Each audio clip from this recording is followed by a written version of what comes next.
Bueno, mis hermanos, buenos días. Me alegra verlos nuevamente. ¿Cómo han pasado? ¿Bien? Sí. Bueno, me alegra mucho, mis hermanos. Bueno, hoy vamos a iniciar capítulo 4 del libro de Hechos. Hemos venido estudiando este libro desde hace que ya 2, 3 domingos, 4 domingos, 6 domingos, ¿sí? O sea, ya tenemos ya un contexto, un entendimiento más claro de lo que nos está hablando este libro. Bueno, yo quiero recordar un poquito lo que ha pasado en el capítulo anterior. Sí, en el capítulo anterior. En el capítulo anterior sucedió un milagro maravilloso, ¿cierto? ¿Cuál fue el milagro? Sanación de un cojo. ¿Quién hizo el milagro? Dios. ¿A través de quién? De Juan y de Pedro y de Juan. Bueno, sí, también vimos, aparte de ese milagro, cómo Pedro da un discurso formidable, ¿sí? Un discurso tremendo delante de todas esas personas que estaban ahí escuchándolo, en el pórtico de Salomón. Eddie nos explicaba, bueno, lo del pórtico de Salomón, cómo estaba el templo, ¿no? Y desde dónde él estaba hablando. Bueno, quiero recordar ubíquese en el capítulo 3, verso 19. Simplemente unas cositas de lo que Pedro estaba diciendo. Sí, 3:19. Así que arrepentíos y convertíos para que sean borrados vuestros pecados, para que vengan de la presencia del Señor tiempos de refrigerio. Verso 19, ¿sí? A vosotros primeramente Dios, habiendo levantado a su Hijo, lo envió para que os bendijese, a fin de que cada uno se convierta de su maldad. Verso 26, ¿sí? Solo esos dos versos voy a tocar. ¿Por qué toco esos versos? Mire, porque el mensaje que predicó Pedro es el mensaje que se debe predicar hoy y es el mensaje que se debe predicar siempre. Arrepentíos, arrepentíos. Ese es el verdadero evangelio, el verdadero mensaje. Nada de que ven a Cristo, que Dios te quiere dar esto y aquello y que eso lo otro. Ese no es un mensaje fiel a la palabra. Y mientras Pedro predicaba, sucedió algo. Eso es lo que vamos a aprender hoy en este capítulo 4. Pero antes vamos a orar y a poner este tiempo en las manos del Señor. Ahí donde se encuentra, vamos a orar, mis hermanos, y a pedirle al Señor que abra nuestro entendimiento, nuestra mente y nuestro corazón, para que esta palabra pueda hablarnos en esta mañana en nuestras vidas. Padre eterno, santo, majestuoso Dios, te alabamos, Señor, te glorificamos, Señor, porque solo tú eres santo, Señor, y digno de toda la alabanza, Dios. Así como te cantábamos en esta mañana, Señor, tu grandeza, tu poder, tu gracia, hoy queremos, Señor Dios, también alabarte y glorificarte a través de la palabra, Señor. Te pedimos que hables a nuestras vidas, Señor Dios. Yo no conozco el estado en que está cada corazón en esta mañana, Señor. Pero te pido, Dios, que hables conforme a lo que necesitamos escuchar en este día de tu palabra, Dios, conforme a tus propósitos para nuestras vidas, conforme a los planes que tienes para nosotros, Dios. Sabemos, Señor, que estamos en un proceso, Señor. Tú que comenzaste, Señor, la buena obra en nuestras vidas, sabemos que un día la vas a terminar. Pero mientras tanto estamos en ese proceso de aprender, de ser formados, Señor. Ayúdanos, Dios de los cielos. Que seas tú hablándonos a través de mi vida, Dios, disponiendo un corazón, Señor. Gracias, Dios, bendice a mis hermanos, sus familias, y toda la gloria sea para ti en Cristo Jesús. Amén. Vamos a ir a capítulo 4, mis hermanos. No pierda el capítulo 4, vamos a estar viendo versículos de apoyo, pero ese es nuestro texto. Lógicamente no vamos a acabar el día de hoy, pero pues continuará, ¿no? Si Dios permite, donde quedemos. Capítulo 4, versículo 1. Entonces, vemos el contexto. Ellos estaban predicando al pueblo un mensaje poderoso y en ese momento pasó algo. Hablando ellos al pueblo, vinieron sobre ellos. ¿Quiénes vinieron? Los sacerdotes con el jefe de la guardia y los saduceos. 3 grupos vemos ahí. 3 grupos. Mientras Pedro y Juan predicaban el evangelio, llegaron estos, mire, Estos sacerdotes, este jefe de la guardia y estos saduceos. ¿Quiénes eran? Mire, los sacerdotes. Desde el Antiguo Testamento, los sacerdotes fueron hombres escogidos por Dios para cumplir un propósito. ¿Cuál era el propósito de ellos? ¿Cuál era el propósito de los sacerdotes? ¿Con quién comenzó? Mire, con Aarón y sus hijos comenzó el sacerdocio. Ellos eran escogidos específicamente de una tribu. ¿Qué tribu? Leví. La tribu de Leví, mire. Mire, su labor era actuar como los mediadores humanos entre el Dios Todopoderoso y el pueblo pecador. Esa era su labor, la labor que ellos tenían, mire. Mientras el profeta transmitía el mensaje de Dios al pueblo, ¿recuerdan? Dios hablaba a través del profeta y el profeta transmitía ese mensaje al pueblo. Los sacerdotes actuaban como esos mediadores humanos del pueblo hacia Dios, para que Dios perdone los pecados, o en ese caso los cubra, porque sabemos que cada año debían hacer eso. Esa era la labor, mire. Esos sacerdotes tenían unas características. Quiero de pronto hablarles un poquito de esto para que entendamos, ¿no? ¿Quiénes eran esos personajes que estaban ahí? Primero, eran escogidos y apartados por Dios los sacerdotes, como les decía. El servicio del sacerdocio era algo particular, porque sabemos que solo ellos podían hacerlo, mire. ¿Cuál era otra característica, mis hermanos? Debían tener un carácter santo, ya que su labor era sobremanera importante, un carácter santo, un carácter dedicado, algo específico que debían hacer, ya que ellos podían morir en esas labores si no se presentaban a Dios de acuerdo como Él quería. El único que podía entrar a expiar el pecado al lugar santísimo, ¿quién era? El sumo sacerdote. Y si este hombre no estaba de acuerdo a la santidad que Dios pedía, ¿qué pasaba ahí? Se moría. Por eso le colocaban unos cascabeles, ¿no? Si los cascabeles ya no sonaban, estiró la pata, sáquenlo. Y con una cuerda que le amarraban lo sacaban, porque nadie podía entrar allá, ¿sí? Pero si los cascabeles sonaban, era buena señal. Eso, mire, si el sacerdote moría, perjudicaba a todos, porque tenían que esperar otro tiempo para expiar el pecado, mire. ¿Sí? Entonces era una labor muy importante, mire, muy importante. Solo a ellos se les permitía acercarse a favor del pueblo, mire. Todo eso usted lo encuentra en Levítico capítulo 16, para que usted lo lea en su casa, ¿sí? Levítico habla de todo eso. Entonces recordemos quiénes llegaron, los sacerdotes, donde estaban Pedro y Juan. ¿Quién más llegó? El jefe de la guardia del templo. ¿Quién era este personaje? Mire, era el jefe de los que cuidaban el templo. Podríamos decir del grupo policial del templo, los que cuidaban el templo. Encargado de llevar orden, de cuidar el templo y todo lo que había ahí. Esa era su labor, mire. ¿Por quién estaba conformado ese grupo? Por levitas, por los levitas. Y también por oficiales de segundo rango del sumo sacerdote, encargados de cuidar el templo. Esos personajes, perdón. Mire, algo importante, incluso los romanos, quienes eran los que tenían el control de todo el pueblo judío y de todas las dependencias, delegaron en estos oficiales el cuidado del templo. O sea, los romanos dijeron, nosotros no nos metemos allá. De ustedes mismos escojan ese grupo que va a cuidar el templo. Y ellos no se metieron ahí, ¿sí? Y ese mismo grupo fueron los que llegaron a capturar al Señor Jesús. ¿Recuerdan que llegaron con estos sacerdotes a capturar al Señor Jesús? Llegaron los oficiales a capturarlo, mire. Sí, llegaron estos. Usted se pregunta, ¿y por qué, no? ¿Por qué llevaron a estos personajes, no? Eso ya daba mala espina, como decimos, ¿no? Estos guardias, eso también lo encuentra usted en los evangelios, ¿no? Cuando capturaron al Señor, Juan 18, por ejemplo, para que lo tenga ahí. Y por último, ¿quién llegaron? Los saduceos, los saduceos. Mire, ¿quiénes eran los saduceos? Estos eran descendientes ricos de la línea judía de los sumos sacerdotes. Eran descendientes ricos, tenían privilegios los saduceos.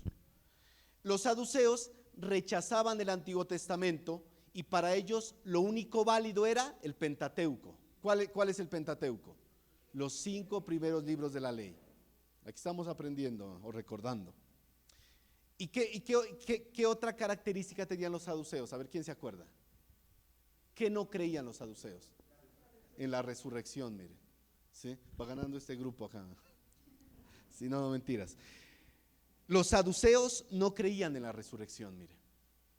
Pero llegaron ahí también esos tres grupos. Leamos Hechos 23, 6 al 8. Hechos capítulo 23, versículos 6 al 8.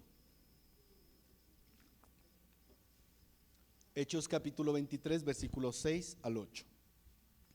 Dice, mire, entonces Pablo, notando que una parte era de saduceos y otra de fariseos, alzó la voz en el concilio. Varones hermanos, yo soy fariseo, hijo de fariseo. Acerca de la esperanza y de la resurrección de los muertos se me juzga.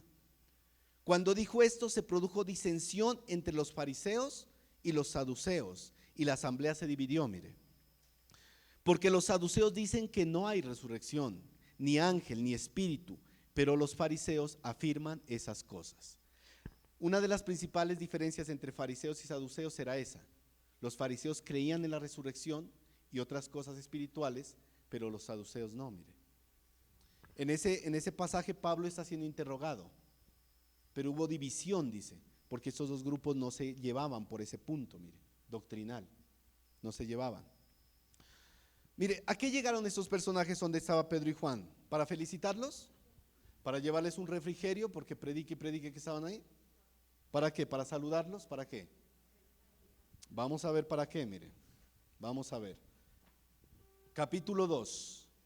Estamos en Hechos 4, no, versículo 2, perdón. Estamos en Hechos 4. Mire cómo estaban esos personajes, resentidos de que enseñasen al pueblo y anunciasen en Jesús la resurrección de entre los muertos. Estaban resentidos, bastante disgustados, mire. Si usted les hubiera visto las caras, eran caras de pocos amigos, mire. Bravos. ¿De qué? De que ellos estuvieran enseñando al pueblo y predicando en Jesús la resurrección de los muertos, mire. Estaban bravos. Mire, recordemos, mis hermanos, todo lo que había pasado en capítulo 2. ¿Qué había pasado? Vimos como 3,000 personas habían atendido al mensaje que dio Pedro. 3,000 personas. La ciudad estaba conmovida desde la resurrección de Cristo. Más o menos, miren, 500 personas habían visto al Cristo resucitado. 500 personas, testigos. Y después de Pentecostés, mire, el mensaje de los apóstoles estaba causando, podemos decir, problemas a esta gente. No querían ese mensaje. Eso se les había salido de las manos. Ellos pensaron, no, matamos a Jesús, eso ya se acabó ya.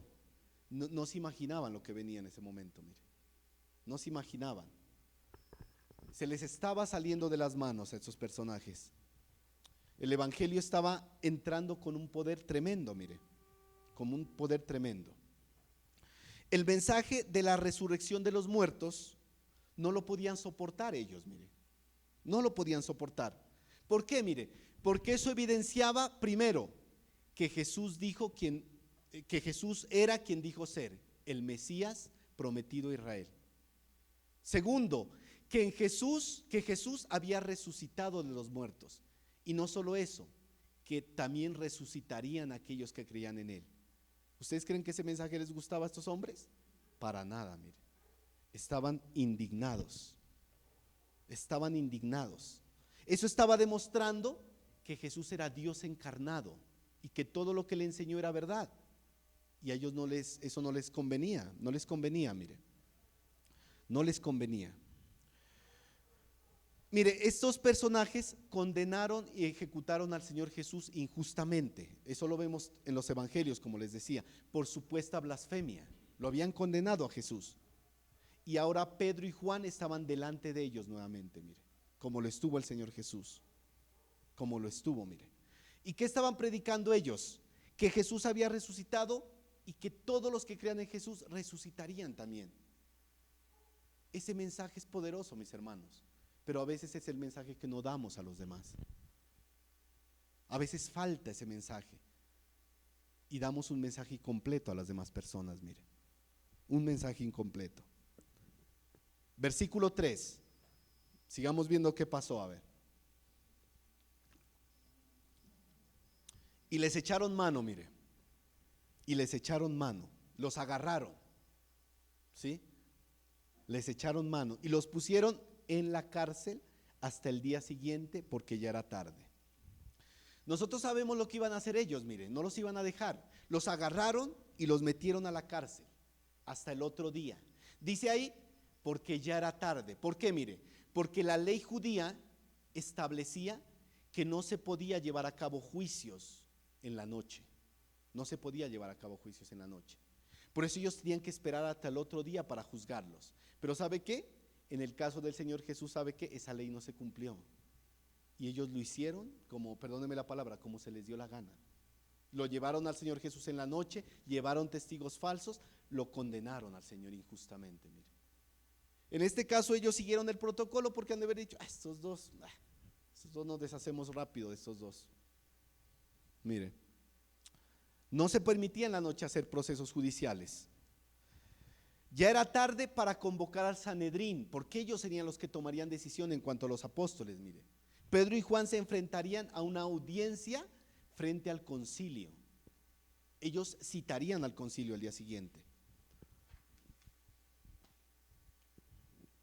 Miren, mis hermanos, desde la resurrección de Cristo, los verdaderos creyentes siempre han experimentado esto: persecución, cárceles, torturas, siempre. Usted mira la historia y esa es una de las características de la iglesia de la antigüedad: persecución, muerte y tortura.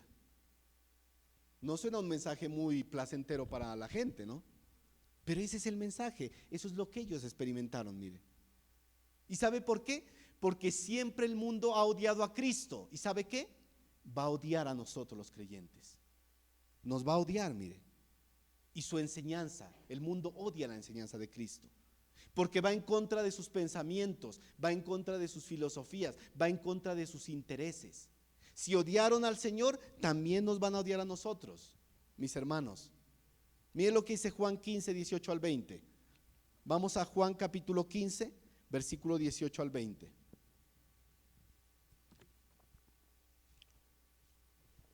Juan capítulo 15, versículo 18 al 20.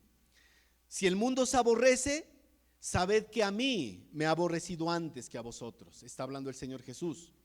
Si fuerais del mundo, el mundo amaría lo suyo. Pero porque no sois del mundo, antes yo os elegí del mundo, por eso el mundo os aborrece. Acordaos, le dice, de la palabra que yo os he dicho: el siervo no es mayor que su Señor. Si a mí me han perseguido, también a vosotros perseguirán. Si han guardado mi palabra, también guardarán la vuestra. Mire, el Señor ya se los había advertido, y yo se lo repito, en una ocasión lo dije: si el mundo nos ama, si para el mundo nuestras palabras son buenas, si el mundo acoge nuestros pensamientos, es porque algo anda mal. Si el mundo a usted lo admira, es porque algo anda mal. Es porque algo anda mal, mire.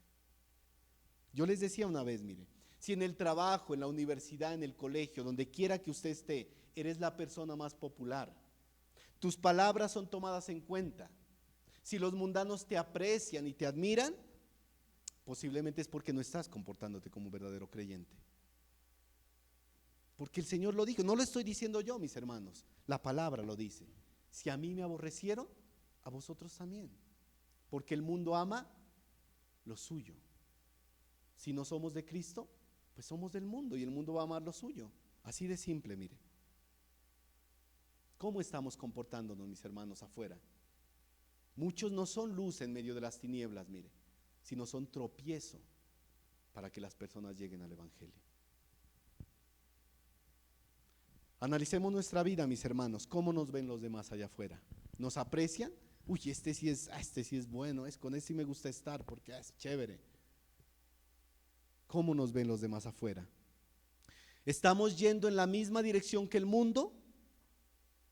¿Estamos yendo en la misma corriente que va el mundo? Preguntémonos eso, mire, porque el mundo ama lo suyo y aborrece todo lo que tiene que ver con Cristo, todo lo que tenga que ver con Él, mire.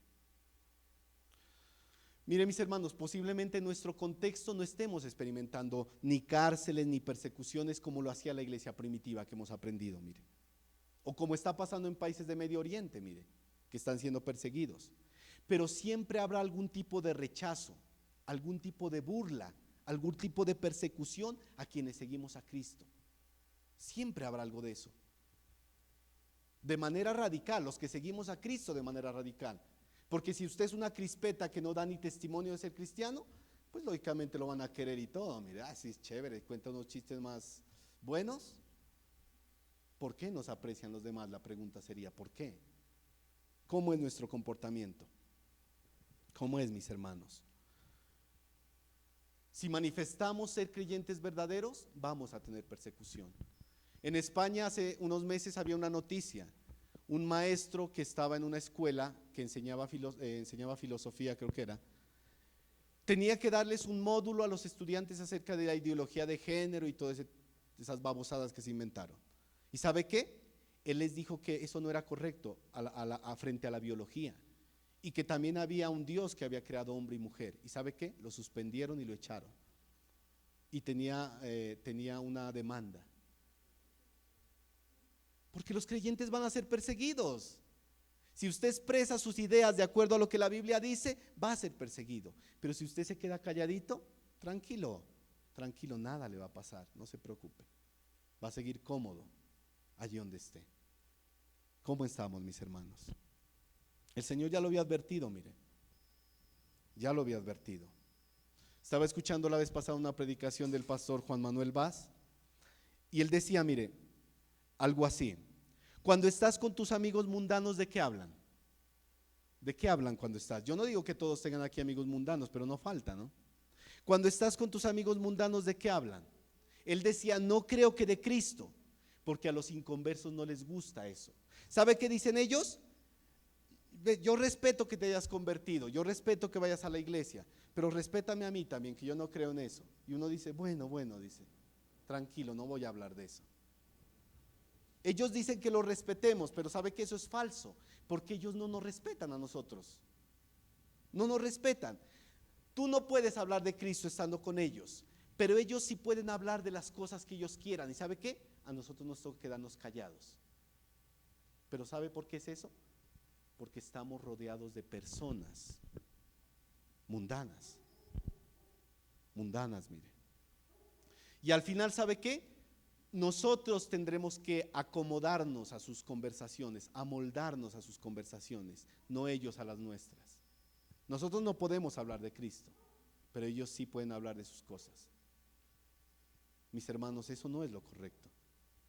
Mira bien quiénes son tus amistades, mira bien qué son las personas a los que llamas mejores amigos. Es preferible estar solo y no tener ningún amigo mundano que estar lleno de amigos que te van a llevar por el camino incorrecto. Mire. Un verdadero creyente no tiene amigos mundanos, mis hermanos, en el verdadero sentido de lo que es un amigo, en el verdadero sentido de lo que es un amigo. Si ves el término amigo como lo ve el mundo, llénate de amigos, mire. En el Facebook, ¿cuántos amigos tienen? 200, 1000, 500, 5000, miles de amigos. Esos no son amigos, ni siquiera los conoces, ni siquiera sabes qué viven, qué piensan, qué hacen. Uno que otro conoceremos, pero no a todos, mire. Si te sientes bien entre los inconversos, entre chistes de doble sentido y conversaciones vanas, mi hermano, algo está pasando. Mire, mis hermanos, esto no es que uno viene acá y les voy a caer a los hermanos. Mire, esto es una palabra que da el Señor. Si usted está bien con Dios y camina bien con el Señor, ¿usted qué hace? Buena esa palabra. Pero si usted anda haciendo esto que yo digo acá, ¿qué pasa? La palabra nos tiene que confrontar. La palabra nos tiene que confrontar. Por ahí una frase que dice, al que nada debe, algo así. El que nada debe, nada teme, algo así, ¿no? Si usted nada le debe a Dios, no tema. Pero si usted anda mal con el Señor, agárrese de la silla, mire. Porque el Señor le va a meter la zaranda, mire, si no se arrepiente, si no nos arrepentimos, porque todos somos susceptibles de caer en esto, todos. Nuestra comunión verdadera, ¿con quiénes son, mis hermanos? con los que de limpio corazón invocan al Señor. Eso fue lo que le dijo Pablo a Timoteo. Miren, no lo busque, se lo voy a leer rápidamente. Segunda de Timoteo 2:22.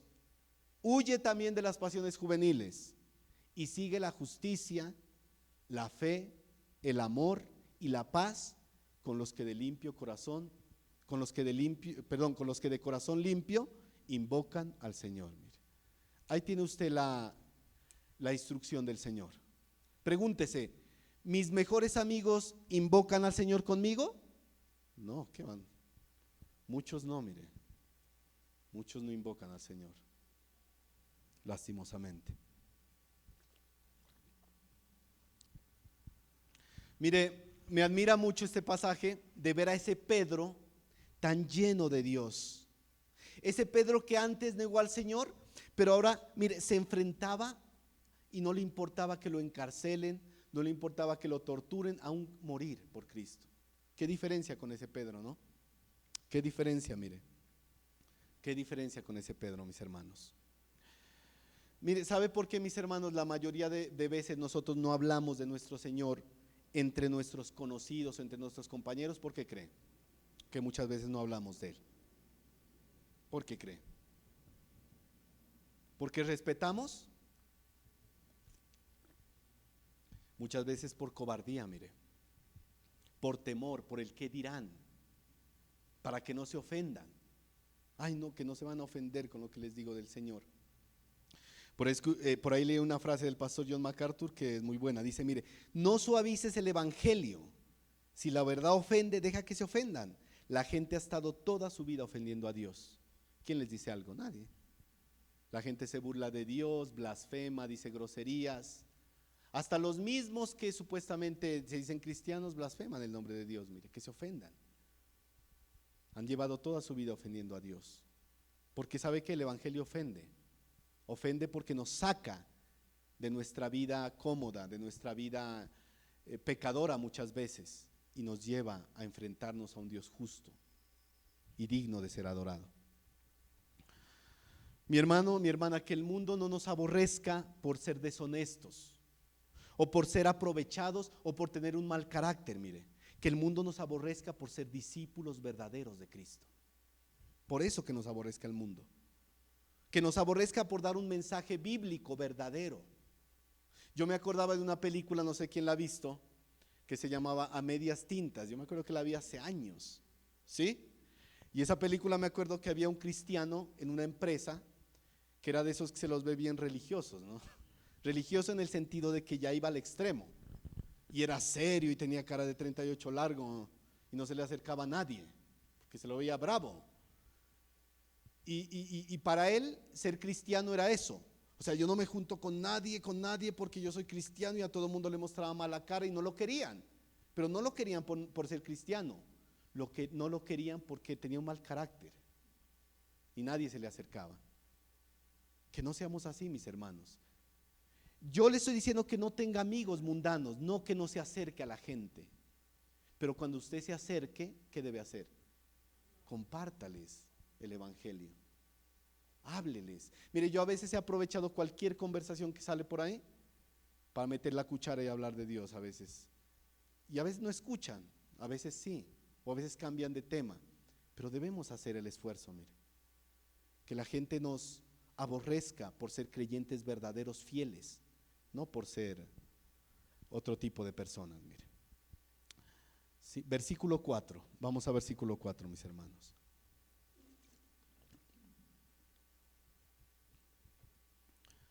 Pero muchos de los que habían oído la palabra creyeron, mire. Y el número de los varones era como 5,000. ¿Cuál palabra? La palabra que había predicado Pedro y Juan. Mire, Dios obró a través de ese mensaje, ya que muchos de los que estaban ahí escucharon la predicación de Pedro, escucharon y creyeron.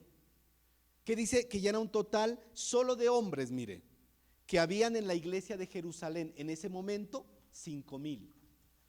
Tengamos en cuenta que esos 5,000 habla de todos los creyentes que en ese momento había, no que se convirtieron en ese momento, mire.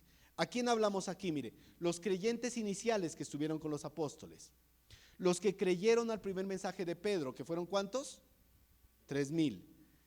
después de Pentecostés. Y ahora se sumaban este grupo que habían creído de toda la multitud, mire. Y en total sumaban 5,000 personas que habían creído.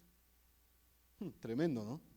Yo a veces me pregunto, ¿por qué tantas personas creían el mensaje del evangelio en ese tiempo? Mire, si el mensaje que implicaba persecución, muerte. Mire, el mensaje del evangelio volvía a los cristianos en esa época parias, ciudadanos de segunda clase. La gente los repudiaba, los echaba de los trabajos, pasaban necesidad y la gente creía. ¿No se ha preguntado usted eso? ¿Sabe por qué? Porque ellos estaban recibiendo un verdadero mensaje, mire, el mensaje genuino. Hoy en día la gente, cuando se le habla, muchos no les interesa el evangelio, mire. ¿Se ha dado cuenta cuando uno sale a entregar volantes, un volante? No, no, gracias, a mí no. Venga, le hablo de Cristo. No, muchas gracias. Rechazan, mire, rechazan, no quieren, no les interesa a muchos, mire. Y son muy pocos los que en verdad nacen de nuevo hoy en día, mire, muy pocos. No es como en esa época, hoy en día son muy pocos los que creen y nacen de nuevo. Yo tengo unas posibles respuestas, mire, una de ellas, en la mayoría de los casos el mensaje no es verdadero. A la gente que se le promete salud, bienestar, prosperidad, se les da un mensaje falso. ¿Y sabe qué hace un mensaje falso? Crea cristianos falsos.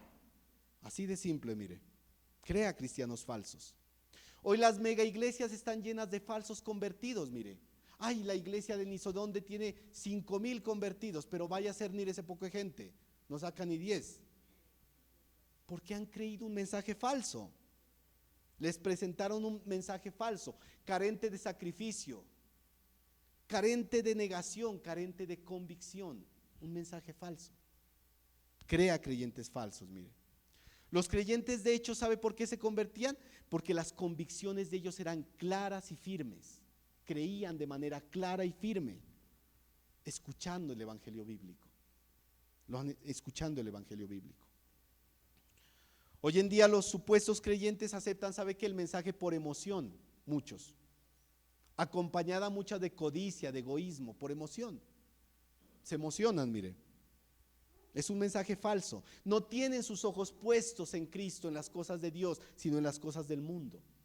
Y van a caer, mire. Muchos, como les digo, mis hermanos, no quieren el mensaje verdadero. ¿A quién le gusta que le hablen de arrepentimiento? A nadie. Arrepiéntase, se va a ir al infierno. A nadie le gusta. Le gusta cosas bonitas. Dios te ama, Dios tiene un plan maravilloso para ti. ¡Ay, qué lindo!, ¿no? Un plan maravilloso. Si no te arrepientes, el único plan es que te vas al infierno, no hay más. Cielo o infierno, no hay más, mis hermanos. Muchos se sienten cómodos, mire, con las falsas religiones, con las filosofías, con los pensamientos mundanos. Jamás darían su vida por Cristo como lo hacían los creyentes de la antigüedad, jamás. La otra vez estaba leyendo este libro del Progreso del Peregrino, ¿no? Que se lo recomiendo que lo lean. Y ahí me llamaba la atención, este libro fue escrito por John Bunyan, ¿no? John Bunyan, o Juan Bunyan. Y allí aparece un personaje que se llama Flexible. Cuando el personaje cristiano parte rumbo a la ciudad celestial, se lo encuentra este personaje en el camino, Flexible. Y Cristiano le muestra, le habla de todas las maravillas del cielo, de la vida eterna. Y este personaje queda feliz. Ay, no, ¿en serio? Vamos, le dice Cristiano, vamos, le dice Flexible. Y cuando van caminando, pincan en un pantano. Y Flexible comienza a renegar. No, pero ¿cómo así? Esto era lo que me prometiste, esto es mentira. Y sale todo empapado de barro y se devolvió, regresó, retrocedió. ¿Sabe por qué? Porque tenía puestos los ojos en las cosas del mundo, no en el verdadero evangelio. El verdadero evangelio, mis hermanos, es de sacrificio, de lucha, de momentos duros que vendrán. No es un camino de rosas, mis hermanos. Un día tendremos una recompensa grande en el cielo, pero mientras estemos en esta tierra, ¿sabe qué tenemos? Que luchar. Efesios dice, tomen toda la armadura de Dios y luchen. Estén firmes, aún después de que la batalla haya terminado, sigan firmes, dice, mire. Este personaje volvió, este personaje Flexible.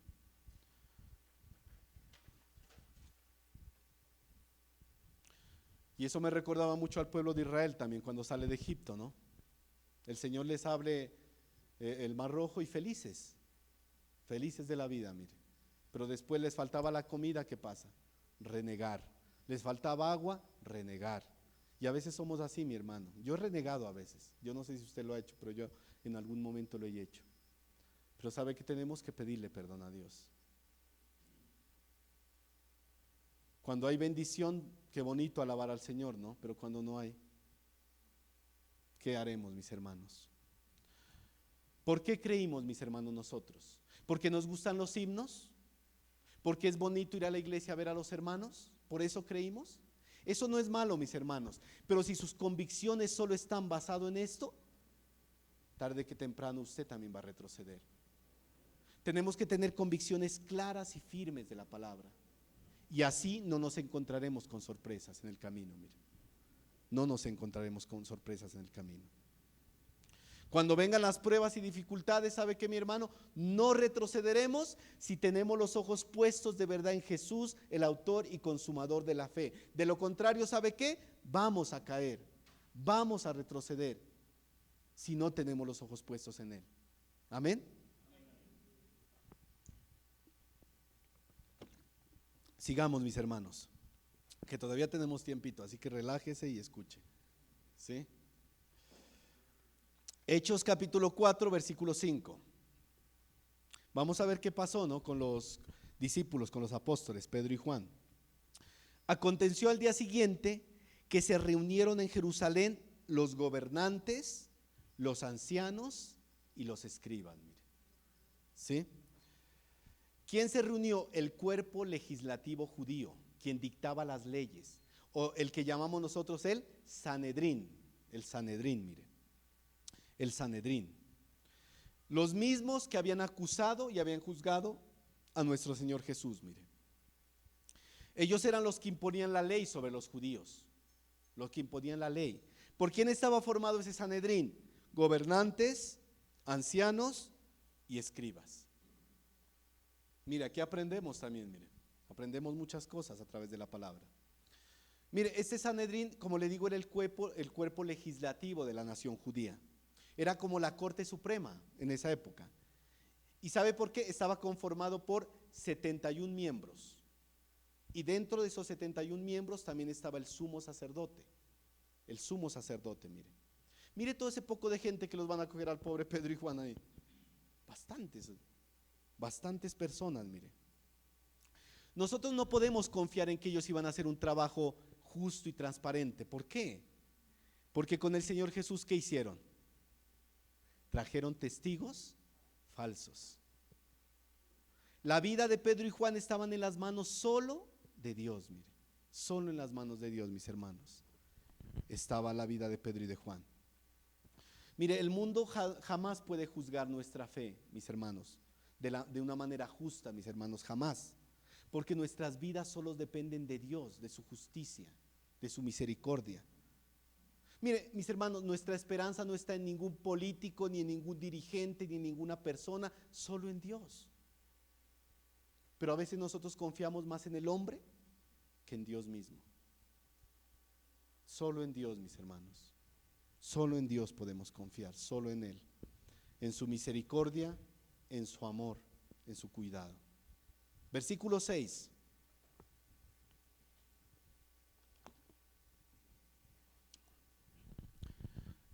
Y el sumo sacerdote Anás y Caifás, Juan y Alejandro y todos los que eran de la familia de los sumos sacerdotes. Estos también estaban ahí, mire.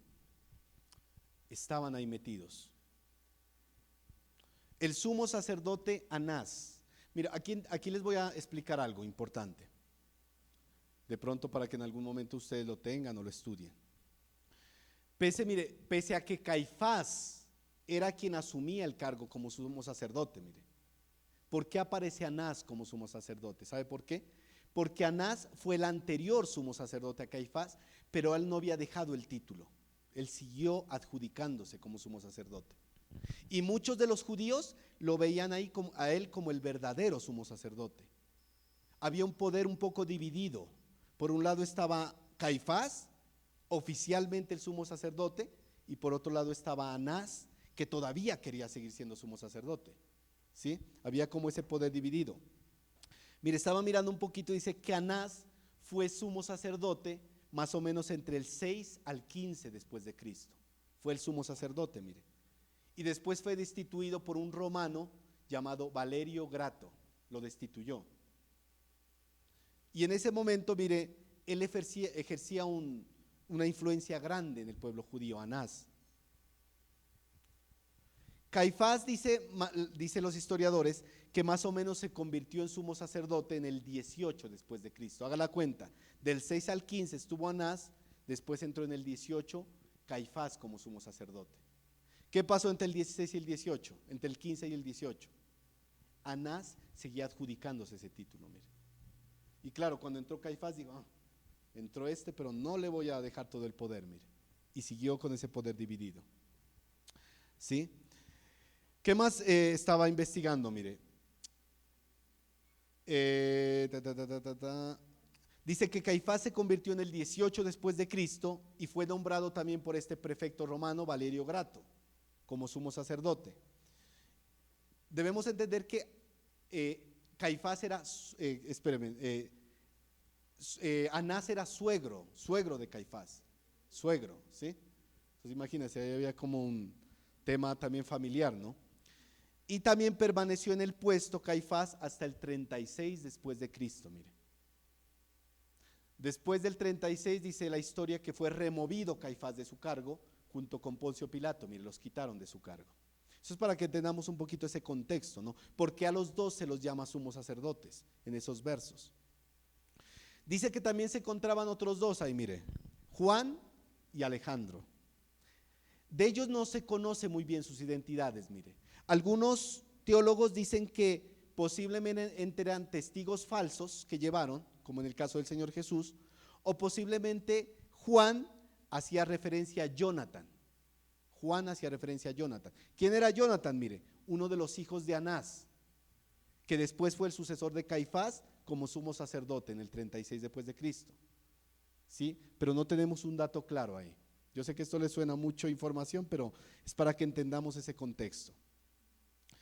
Mire, y podemos asumir eso, ¿por qué? Porque dice que ahí se encontraban todos los familiares de los sumos sacerdotes, todos. ¿Sabe qué? Ese juicio se había convertido en un espectáculo para todos los que estaban ahí. ¿Y quiénes eran el centro de ese espectáculo? Juan y Pedro, mire. Había un montón de chismosos ahí, querían ver qué pasó, mire. Como en todo, ¿no? Pasa alguna cosa acá afuera y mire, se llena de gente ahí, a ver qué pasó, ¿no?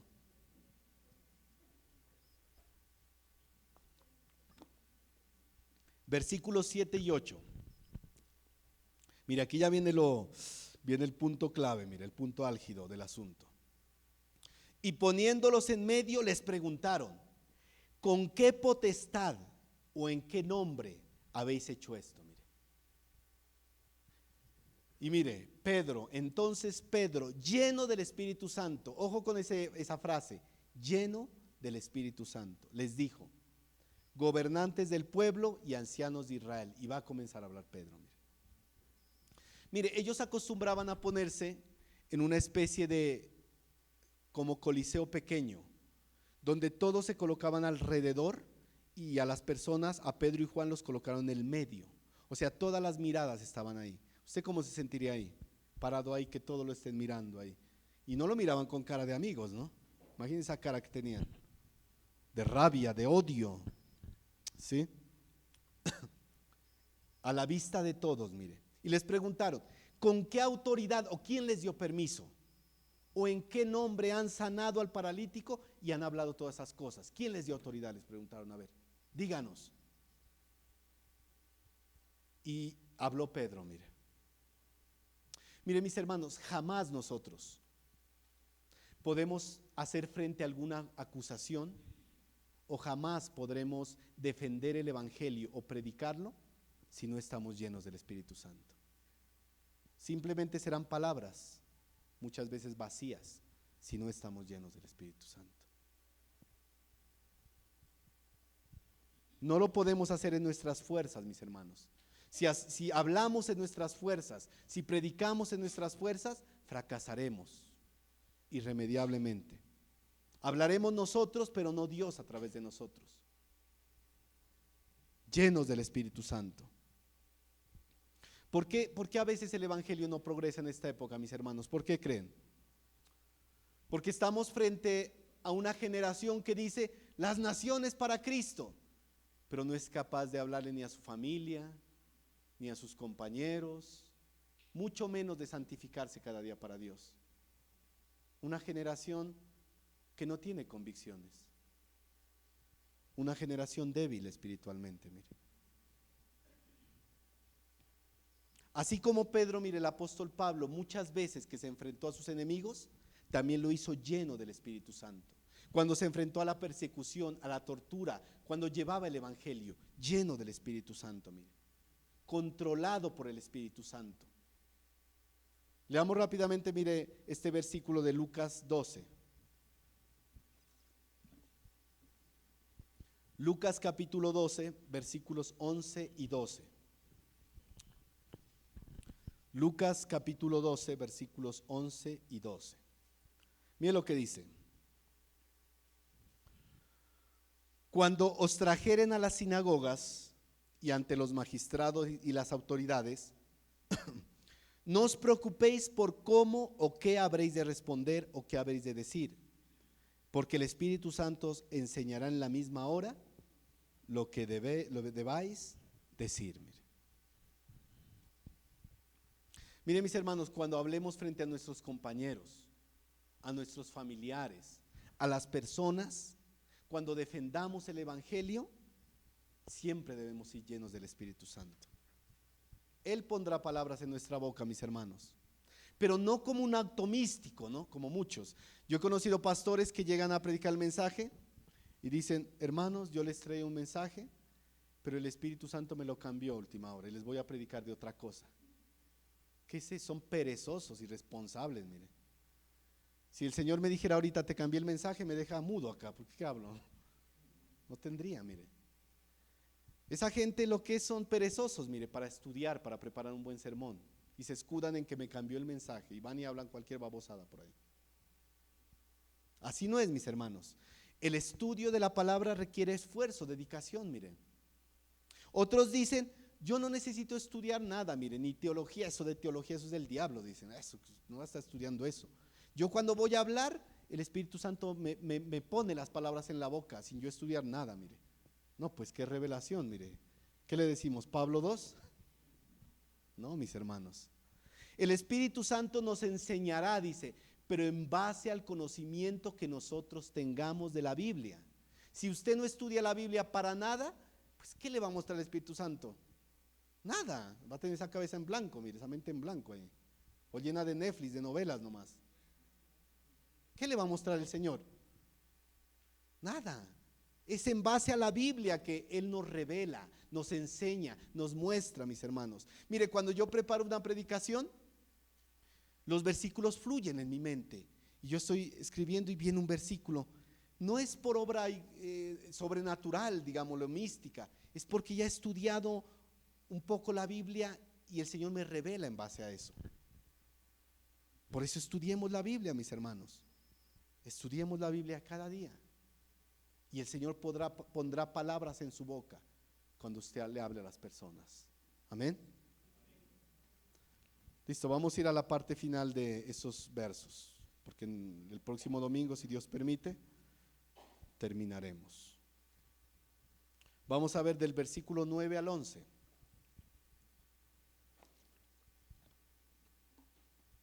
Dice, veamos el contexto, ¿no? Les están interrogando en qué nombre, en qué autoridad hicieron esto, y Pedro va a hablar. Puesto que hoy, dice Pedro, se nos interroga acerca del beneficio hecho a un hombre enfermo, de qué manera éste haya sido sanado, sea notorio a todos vosotros, dice, y a todo el pueblo de Israel, que en el nombre de Jesucristo de Nazaret, a quien vosotros crucificasteis y a quien Dios resucitó de los muertos, por él este hombre está en vuestra presencia sano. Este Jesús es la piedra reprobada por vosotros los edificadores, la cual ha venido a ser cabeza del ángulo. Mire, Pedro bueno, yo quiero más adelante hablar de él, pero qué tremendo, mire. Pedro sabe qué está haciendo, le está acusando directamente a ellos. Ustedes mataron al Señor. Así, en pocas palabras, mire. Sin pelos en la lengua, como decimos, mire. Pero le dice, ya que se nos pregunta el día de hoy, les dice, mire, acerca de la sanación de este hombre que estaba enfermo y la manera como fue sanado, les dice Pedro, deben saber ustedes, les dice, y todo Israel, que fue sanado gracias al poder de Jesucristo de Nazaret, mire. Así de simple. Ustedes lo crucificaron y lo mataron, les dice Pedro, mire. Pero Dios lo resucitó de los muertos. Con convicción, mire. Este Cristo es el Mesías, el Mesías. Y por él este hombre fue sanado y está delante de ustedes, le dice Pedro. Convicción y palabras claras, mire. Y les dice, Jesús, quien es la piedra que fue rechazada. Y Pedro, mire, les dice, fue reprobada por ustedes, quienes actuaron como los edificadores y desecharon esa piedra. Pero ¿saben qué? Esa piedra que ustedes desecharon ha venido a ser la piedra principal del edificio, de la construcción. O sea, Pedro se echó ahí unas palabras tremendas, mire, tremendas. Mire, leamos lo que dice Primera de Pedro 2, 4 al 8. Porque ¿quién habló ahí? Pedro. Veamos qué escribió Pedro después, mire. Primera de Pedro 2, 4 al 8. Primera de Pedro 2, 4 al 8.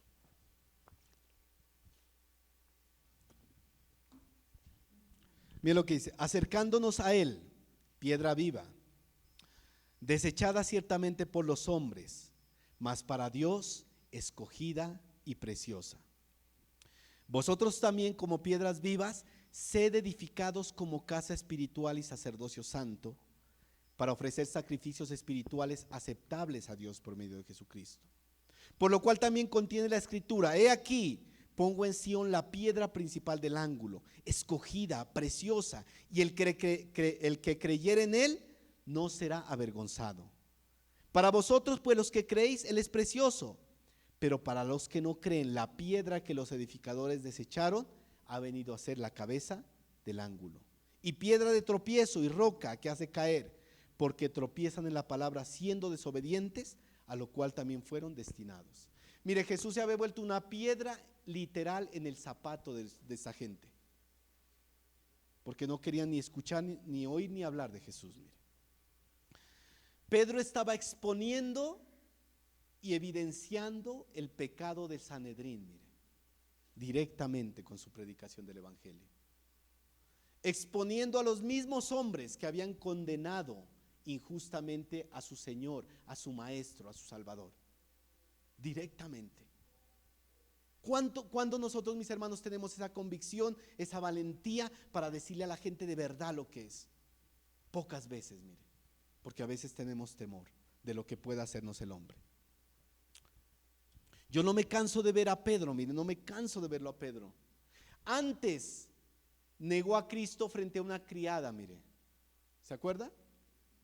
Y hoy se enfrentaba a la élite judía con valentía, a la élite judía, a los más principales ahí. ¿Ve la diferencia? Ese Pedro cobarde a este Pedro lleno del Espíritu Santo, mire. Esa es la diferencia, mis hermanos. Si no estamos llenos del Espíritu Santo, vamos a ser unos cobardes también. Pero llenos del Espíritu Santo, la palabra va a llegar donde quiera que el Señor lo dictamine. Mire. Tremendo Pedro, ¿no? Lo hacía con valentía y firmeza. Ya nada amedrentaría a Pedro, mire, ni la muerte misma, nada. ¿Qué responderíamos, mis hermanos, si estuviéramos nosotros frente a la antigua Gestapo? Los que interrogaban a los cristianos o disidentes. ¿Qué hiciéramos nosotros si estuviéramos, mis hermanos, frente a la antigua Unión Soviética, estos que torturaban y mataban? ¿Qué hiciéramos nosotros? ¿Qué hiciéramos nosotros si estuviéramos frente a la Inquisición, cuando cogían a los cristianos? Ellos no solo interrogaban, ellos torturaban al mismo tiempo, y con las torturas más horribles que usted puede imaginarse. ¿Qué hiciéramos, mis hermanos? ¿Daríamos un testimonio verídico de nuestra fe o no lo haríamos? Pregúntese usted mismo, ¿qué haríamos, mis hermanos? Eso mismo hicieron ellos, mire.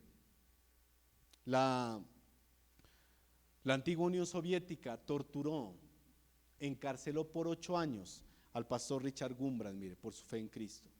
Lo torturó de las maneras más terribles, mire. Pero él sabe que jamás negó a su Salvador, jamás, jamás.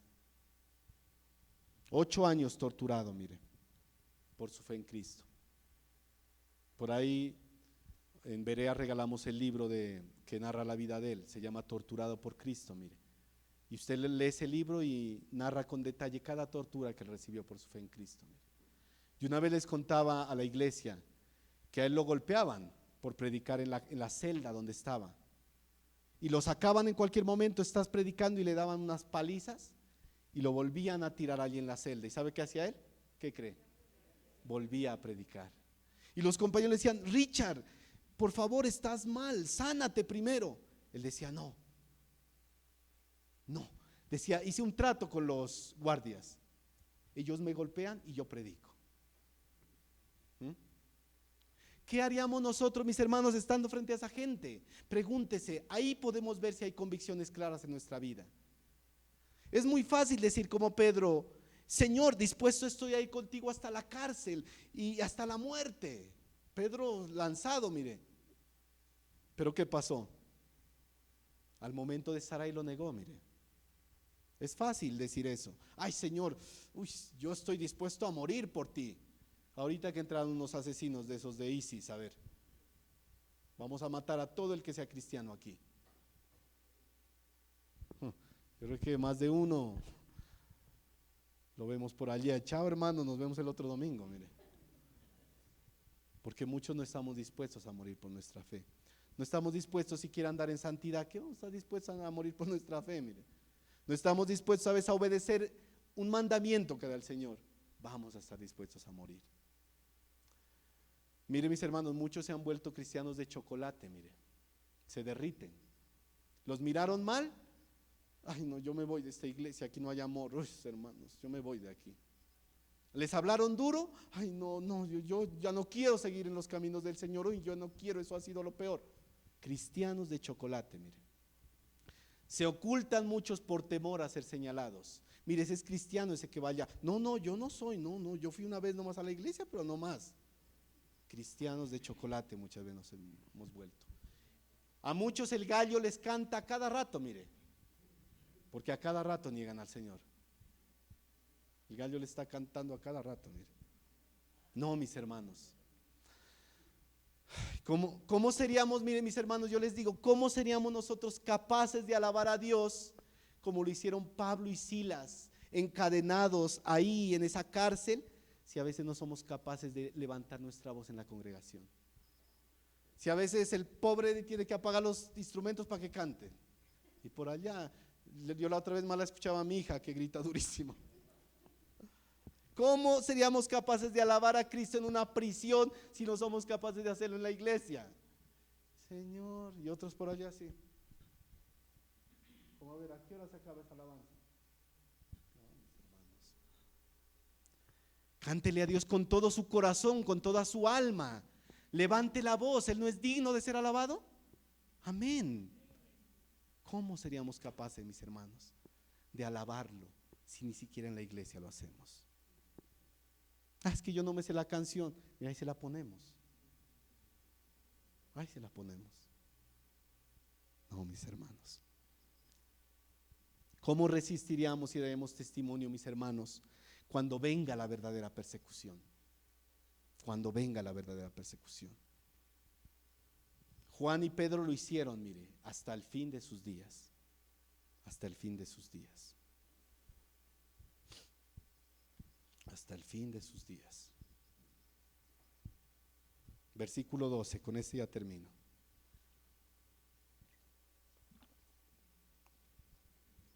Y en ningún otro, mire, Pedro sigue dando el mensaje, ¿no? Y en ningún otro hay salvación, dice Pedro, porque no hay otro nombre bajo el cielo dado a los hombres en que podamos ser salvos. Qué mensaje tan maravilloso, mis hermanos. El mensaje más maravilloso, más sorprendente, mire, más sorprendente.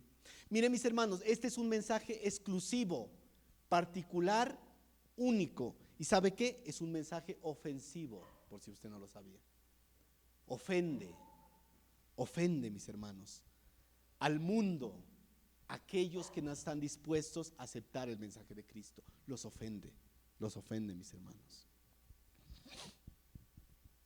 Ya que en el pensamiento del mundo, mire, cualquiera puede salvarse independientemente del Dios que crea. Tranquilo, no te preocupes, cree en cualquier Dios, todo mundo se va a salvar. ¿Sabe qué se llama eso? Universalismo. Y se ha metido a muchas iglesias. Ese es el mensaje que muchos falsos predicadores hablan hoy en día, como Jesús Adrián Romero, Joel Osteen, este bien conocido, Daniel Hafid, todo este poco, el Dante Gebel, todos estos falsos maestros predican ese evangelio. ¿Tú eres musulmán? ¿Tú eres budista? ¿Tú eres agnóstico? ¿Tú eres hindú? No te preocupes. Todos tenemos el mismo Dios, tranquilo. Él es el mismo camino al que podemos ir al cielo. Y todos, ay, qué lindo, dicen, mira, o sea que puedo seguir creyendo en el Hare Krishna. O sea que puedo seguir creyendo en cualquier Dios y soy salvo, qué felicidad. Falso. Y el Señor lo ratifica aquí, mire. Lo ratifica aquí. No todos los caminos llevan a Dios, mis hermanos. Eso es más falso que una moneda de cuero, mire. Evangelio falso, falso. Por eso les decía que muchas iglesias están llenas de tanta gente inconversa que se cree creyente, porque recibieron un evangelio falso. Falso. La palabra es clara, mire, en ningún otro, no hay otro nombre bajo el cielo, ninguno, rotundamente no hay otro Salvador, no hay otro, solo Cristo. Y mire, si nos queda duda, el Señor lo ratificó claramente en su ministerio terrenal. Todos se saben este versículo, Juan 14:6, ¿qué dice? Jesús le dijo, yo soy el camino, la verdad y la vida. Nadie, ojo, nadie viene al Padre sino por mí. Ese es el mensaje más divisorio, podemos decirlo, más ofensivo para cualquier ser humano. Menos para nosotros los creyentes, pues lógicamente. Cristo es el único camino verdadero, mire. La única verdad, la única vida, duélale a quien le duela. Los ateos dicen, pero ¿por qué solo en ese Jesús hay salvación? ¿Por qué? ¿Por qué? ¿Sabe por qué? Porque Él fue el único que dijo ser Dios. El único que dijo ser el camino verdadero, el único. Ese mensaje divide, mis hermanos. Ni Mahoma, ni el Dalai Lama, ni Gandhi, ni Buda, ni nadie nunca dijo ser Dios ni el único camino. Ninguno de ellos, mire. ¿Sabe qué dijo Confucio a sus seguidores? Yo no soy el camino, dijo. Buda les dijo, busquen la verdad. Y Mahoma dijo que no sabía cuál era el propósito de la vida. Ese es el mensaje. Si un ateo le pregunta, ¿por qué tenemos que creer en ese Jesús? Porque Él fue el único que dijo ser Dios. Búscame algo otro que haya dicho que es Dios. Búscame otro que dijo ser el único camino y verdad y vida. No lo va a encontrar. ¿Saben, mis hermanos? La única tumba vacía es la de Cristo. No hay más. La única tumba vacía es la de Cristo. La única. Gloria a Dios por eso, mis hermanos. Estamos en el verdadero camino, en la verdad absoluta y suprema. ¿Usted no se goza por eso? Amén, amén, sí, bonito, pero bonito la palabra, ¿no? Estamos en la vida verdadera y plena, mis hermanos. Gloria a Dios por eso. Debemos gozarnos. Pero mira, si tú que me escuchas no has conocido a Jesucristo de verdad, no has escuchado ese verdadero mensaje de salvación, déjame decirte que aún estás en tus pecados, camino al infierno. ¿Qué debes hacer? Arrepentirte hoy. Hoy es el día de arrepentimiento, no mañana, no pasado, hoy. Si tú estás todavía en tus pecados y no tienes a Cristo como suficiente y único Salvador, vas camino al infierno y debes arrepentirte, porque mañana puede ser demasiado tarde. En ningún otro, mis hermanos, La fe en Jesucristo es la única condición para ser salvos. Solo hay dos caminos, ni tres ni cuatro, y solo uno de esos es verdadero. El otro camino conduce a la destrucción. ¿Por qué camino transitamos, mis hermanos? ¿Por el camino angosto que conduce a la verdadera vida, a la eternidad, o por el camino ancho? Por el camino ancho. ¿Por cuál estamos transitando? Lamentablemente estos personajes que estaban enjuiciando a Pedro y Juan iban por el camino angosto, el camino ancho, mire, el camino ancho. Y ese mensaje que estaba dando Pedro, en vez de suavizar sus corazones, ¿sabe qué estaba haciendo? Los endurecía aún más. Y ese es el efecto de la palabra: o te ablanda el corazón y te lleva al arrepentimiento, o te lo endura más y más. Mire, hay gente que llega a la iglesia y escucha el mensaje y dice: sí, yo debo cambiar esto y aquello, Señor, ayúdame. Y otros dicen: esa palabra no era para mí. ¿Sí escuchó la palabra? Buena, ¿no? Arrepentirase, hermano, se va para el infierno. Porque nunca tomamos la palabra para nosotros. Es para el hermano que no vino hoy, pero no para nosotros. Corazones duros, que eso toca con un taladro ahí para que entre la palabra. No debería ser así, mis hermanos. No debería ser así. No lo busque, yo se lo leo. Mateo 7:13. Entrad por la puerta estrecha, porque ancha es la puerta y espacioso el camino que lleva a la perdición. Y muchos son los que entran por ella. Mis hermanos, escuchen, muchos. Tenga en mente esa palabra, muchos. Porque estrecha es la puerta y angosto el camino que lleva a la vida, y pocos son los que la hallan. Mis hermanos, no esperemos, que a veces somos emocionalistas. Ay, un día queremos tener esta iglesia llena de 100, 200, 500 en la iglesia. No, mis hermanos, van a ser pocos. No pidamos eso, pidamos que los que lleguen a la iglesia de verdad crean y se conviertan. ¿Qué hacemos aquí teniendo un montón de cabras ahí? Nada, un montón de cabras ahí que van a dar mal testimonio. Vea ese que vaya a la iglesia a La Serena. Uy, no, esos deben ser todos así. Las cabras mejor que se vayan, o se arrepientan y se conviertan de verdad. Queremos ser cristianos genuinos, verdaderos, firmes y constantes en el Señor. Amén. Esa debe ser nuestra meta, mis hermanos. Que el Señor nos ayude para lograrlo. Oremos.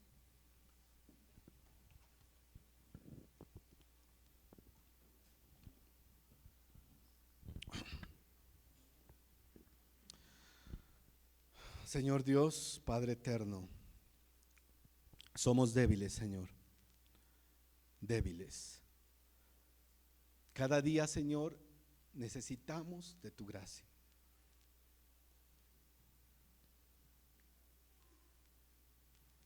No podemos, Señor, continuar en nuestras fuerzas, Señor. A veces tenemos que cambiar muchas cosas, Señor, en nuestra vida. Un corazón duro, pecados con los que lidiamos, Señor. Te necesitamos, Señor, cada día, Dios. Necesitamos que cada día tu Espíritu Santo nos llene, Dios, para ser creyentes genuinos, Señor, para ser creyentes verdaderos. Nos enfrentamos a este mundo, a una lucha constante, Dios. Ayúdanos que ese ejemplo de Pedro, de Juan, Señor, frente a esa gente, llene nuestra vida y nuestro corazón. Sabemos que no tenemos lucha contra sangre y carne, contra principados, contra potestades, contra huestes espirituales, contra legiones de maldad. Pero, Señor, necesitamos ser valientes, estar firmes, Señor. Cada día luchamos con problemas, con dificultades, con enfermedades, con situaciones que la vida trae, Señor. No permitas que eso nos haga retroceder, nos haga menguar de nuestra fe. Ayúdanos a llenarnos de tu palabra cada día, a ser valientes y seguir adelante en el camino que tenemos por delante. Puesto los ojos siempre en ti, Señor, el autor y consumador de la fe. Bendigo a mis hermanos, Señor, en tu nombre, Dios, sus vidas, sus familias. Ayúdalos, Señor Dios, como familias a seguir adelante con nuestros hijos, como esposos, como hermanos, cada día, Dios, a ser valientes, como tú mismo lo fuiste cuando te tuviste que enfrentar a esos personajes, al Sanedrín, Dios. Nos dejaste un ejemplo muy grande, Señor. Y esa palabra tan maravillosa que tenemos hoy, Señor, debemos atesorarla cada día, porque en ningún otro hay salvación, solo en ti, Señor. Tú eres el único camino, la única verdad y la única vida. Nada ni nadie nos puede salvar, solo tú, Señor. Que podamos predicar ese mensaje a los cuatro vientos, Dios, y donde quiera que estemos. Ponemos en tus manos a la iglesia, a cada hermano y cada persona, y que toda la gloria y la honra, Señor, sea para ti, Dios. En Cristo Jesús, amén. Gracias, mis hermanos.